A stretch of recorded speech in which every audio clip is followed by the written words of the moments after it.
Hello, my name's Tony Gray and this is going to be lesson number 4 on the mini course that I'm doing on all the available chord tones and upper structure tensions found on a major 7 chord.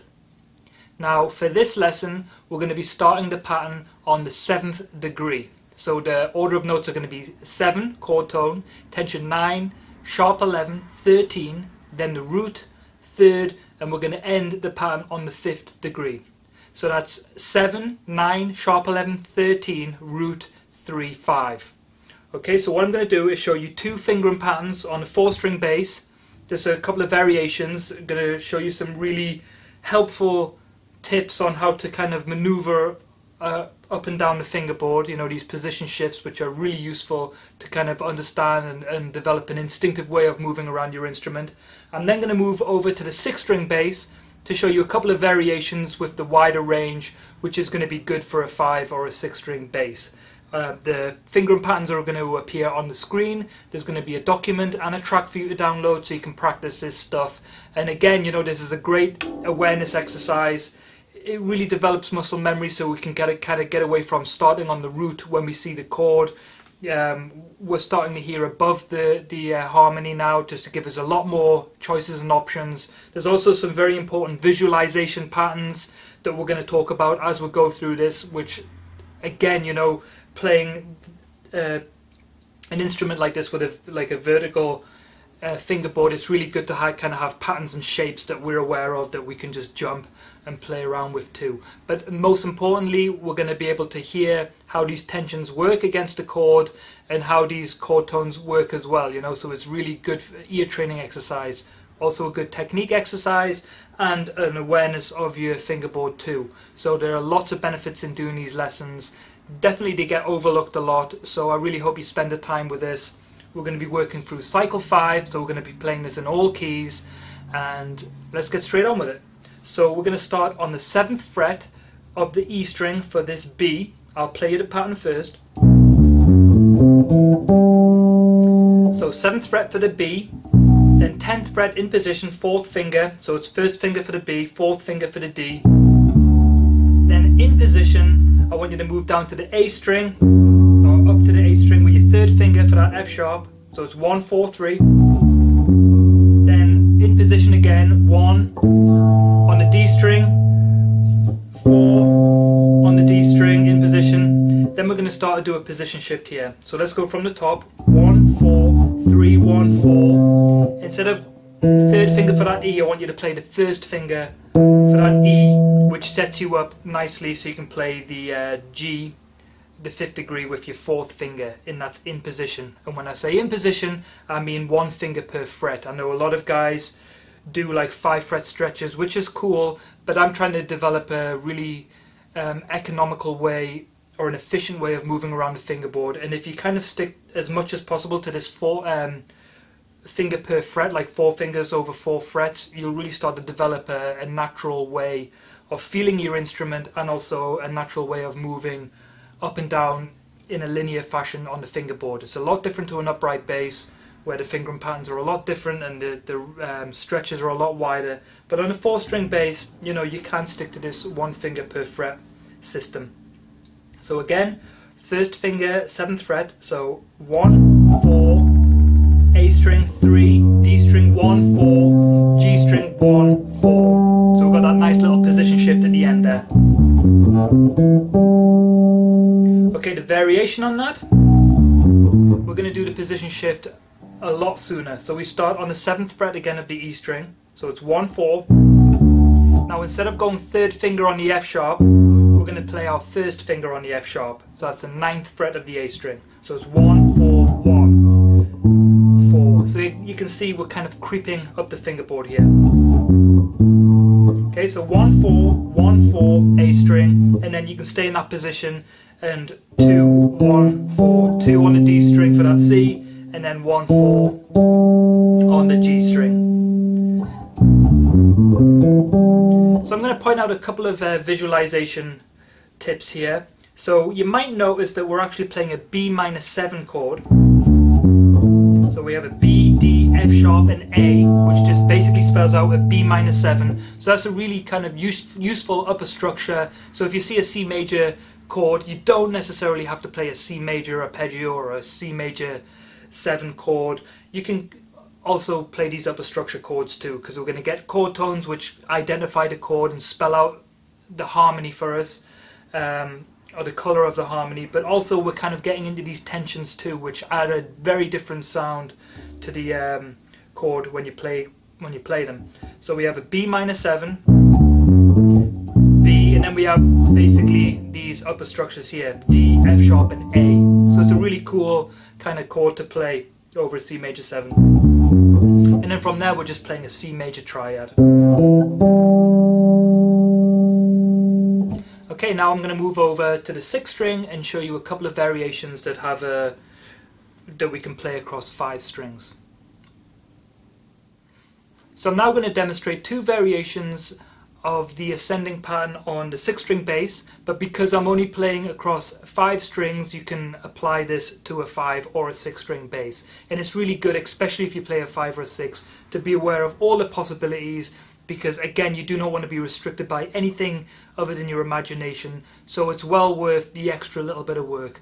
And you know, we're very lucky to be musicians, so the way I look at it, you know, let's just work as hard as we can to kind of be grateful for this opportunity we have of being musicians. So I'm all for working hard and just really being true to the instrument and grateful for the opportunity that I have to play. So, you know, I'm always up for working a little bit extra harder just to kind of make the most of my experience. Okay, so we're going to start this pattern on the 12th fret of the B string, and actually it all stays in one position, so there's no shifts here.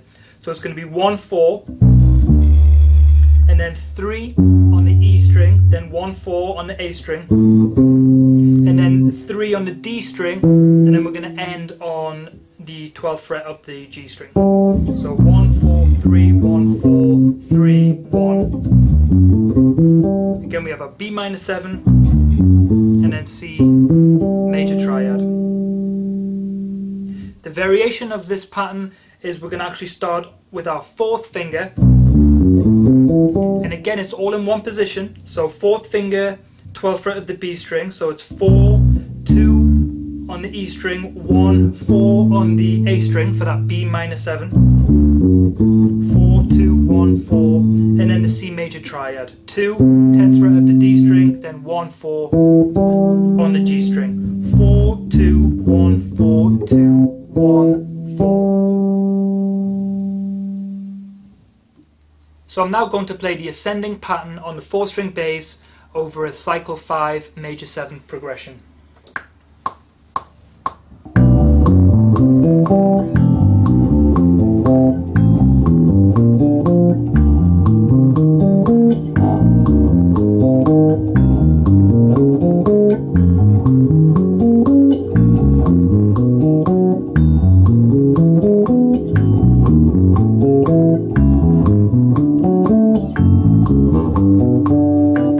Just remember when you're doing this stuff, you know, I've shown you 2 variations on the 4th string, so just kind of mix up the pattern, you know, mix up the finger and pattern a little bit just so you're kind of familiar with both, because obviously when you're in full flow soloing, not that you would be soloing like this, but it's really important to kind of know all the different possibilities so you're never kind of restricted by lack of knowledge. And when you're restricted this way, you start kind of really fishing around the instrument, and that's when you're not really being true to the improvisation. You know, we really want to become second nature with our instrument, kind of like zipping up a jacket or putting a shirt on. We don't really want to be thinking about the technique of doing it, we just do it. That's how I want to be with my instrument, and just kind of doing that extra little bit of work is going to really help you become one with your instrument, and then you can truly play what's in your ear. Okay, so now let's look at the descending pattern. It's going to be the same fingering pattern, but now because we're doing it in reverse, our minds are we're going to have to kind of dig a little deeper and kind of think a little bit harder. So I recommend when you practice this stuff, you start at a real slow tempo, or in fact without a metronome, just so you can kind of work out the pattern and the shape, and kind of work out what your chord tones are, what your tensions are, and the order of them. So this time descending over a C major 7 chord, we're going to be starting on the 5th degree, descending, so it's going to be 5, 3, root, and then we'll get into the tensions 13, sharp 11, 9, and then we're going to end on the chord tone 7. So it's the same fingering patterns we've already looked at, so we'll go through them again, and then I'm going to perform the variations on the 6th string, and then we'll get into the cycle 5. So we start on the 12th fret of the G string with our 4th finger, and in position 4, 1.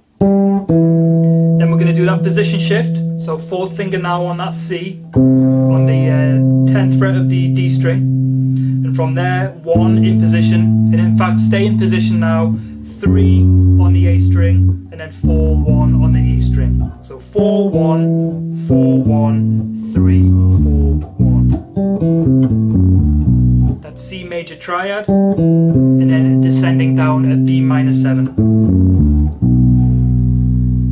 Okay, the variation of this, we're going to stay in that one position for a little bit longer, and again, you know, it's just kind of, one's not better than the other, it's just kind of, again, like I'm saying, when you're just in the flow of playing, you know, that the line you're playing might take you in a different direction, so it's just kind of good to have these options to just go with the flow.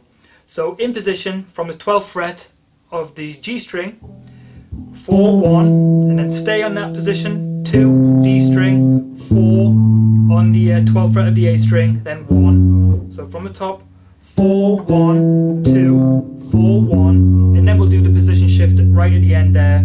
So instead of going 2nd finger for that D, we'll go 4th finger, and then 4, 1. So 4, 1, 2, 4, 1, 4, 1. Okay, down the C major triad, and then down the B minor 7.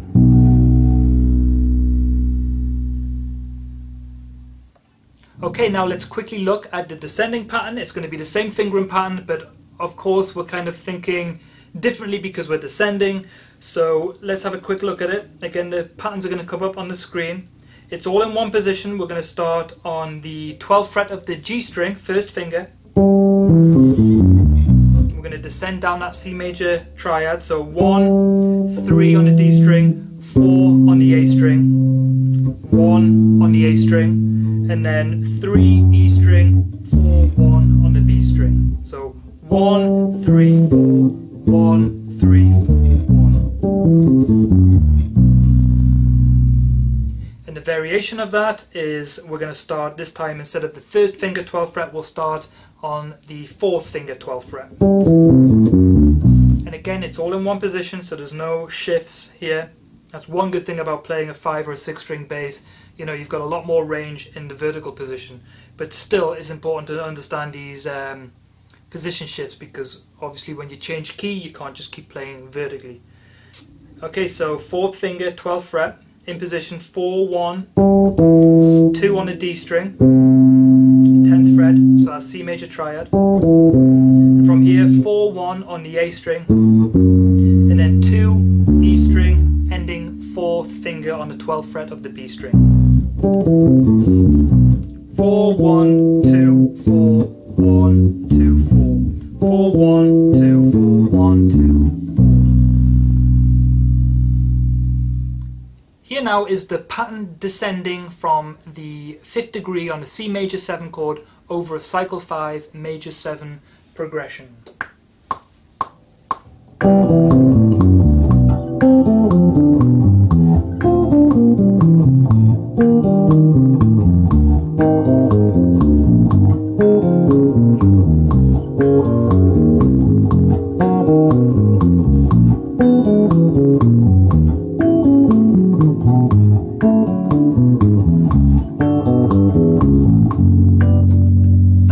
To learn this stuff in full in all keys. You know, it's really important not just to work on the C major 7, work on all 12 keys with this. Okay, once you're comfortable with that, I will see you in the next lesson.